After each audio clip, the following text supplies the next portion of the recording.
My name is Gregory Vogel. I'm Director of Research here at the Center for American Archaeology. And a lot of the research that we do these days is environmentally oriented. We do environmental archaeology to try to understand what prehistoric environments were like, how people adapted to those environments, and how they altered those environments. We're also looking at historic environmental change, which in this area was really dramatic. What we are concentrating on in our research is prehistoric and historic environmental change and how people adapted to those changes. But what we like to say is that archaeology is not just about the past, because if we really want to understand how we're adapting to and altering our environments today, we need some sort of a baseline to understand what those environments were like in the past, how people altered them in the past, how people adapted to their environments in the past, both successfully and unsuccessfully. Our research program is very tightly integrated with education as well. A lot of the research is actually done by students who come here to learn different archaeological techniques. Some come to work with Dr. Bijkstra, our president, to learn osteology techniques to interpret human bones. Others work in the field to learn how to do archaeological excavations. We also teach computer methods using GIS and computer mapping in order to analyze spatial data in really powerful ways that we couldn't before. We've also begun teaching ground penetrating radar, magnetometry, and other really new techniques that allow us to in some ways see beneath the ground surface without actually excavating. So as well as the education and the research that we do that are really integrated, we're also doing a lot of community and public outreach. We have several programs where people from the community come here and work with us. We have all sorts of displays in our museum, and we have Mary Perkle in our education program, for example, goes to schools and gives programs on local archaeology and archaeological techniques and environmental sciences in general to grade schools through middle schools. So the Center for American Archaeology has been here in Campsville for over 50 years now. We've had thousands of students through. We have on our facilities dormitory space for the students for summer programs when they stay overnight or for week-long or for month-long programs.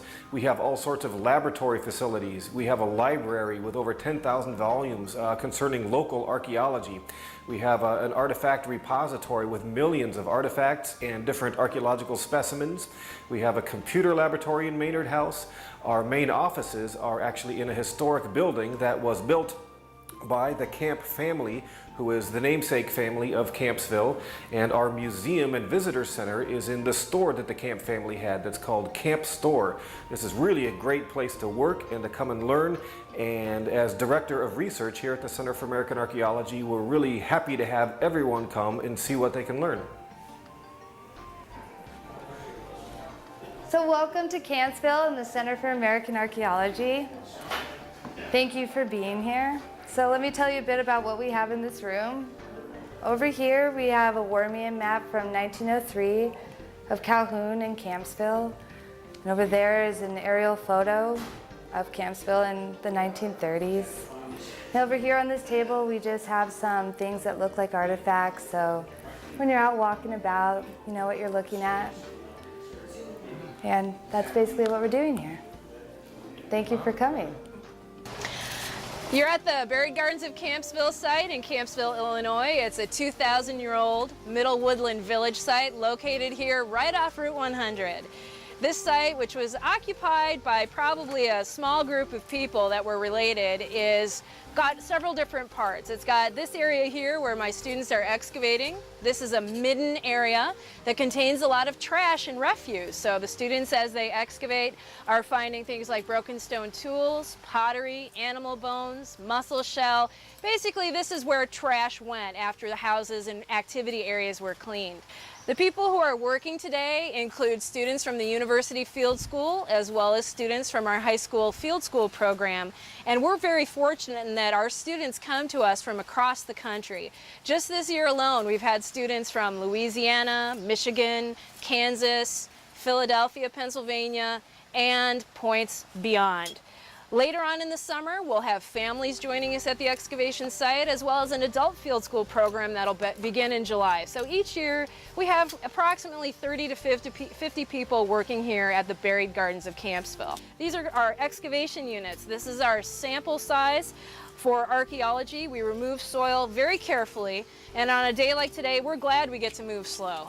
And what they're doing is they're removing the soils with trowels, being very careful and paying special attention not only to any potential artifact discoveries, but also changes in soil color. All right, what you do actually as you excavate is you remove the soil and put it into buckets, because that's part of our information, our data.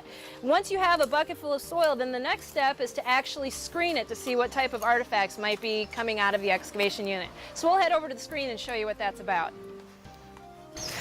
This is one of the most useful tools for archaeologists, and this is our screen. This is where we take the soil we've excavated and run it through a screen in order to recover artifacts that we otherwise wouldn't see on, the unit as we're actually excavating it. So what we've got here in the screen are some artifacts that have been found already today. These are the types of materials we discover at the Buried Gardens of Campsville. We have lots of pieces of chert, which is a locally available rock used for making stone tools. We have pieces of limestone. Sometimes we get leaves and stuff in it too, but what we do is we actually gently press the soil through to recover those artifacts. Now, one special artifact that was discovered today is a lamellar blade, okay?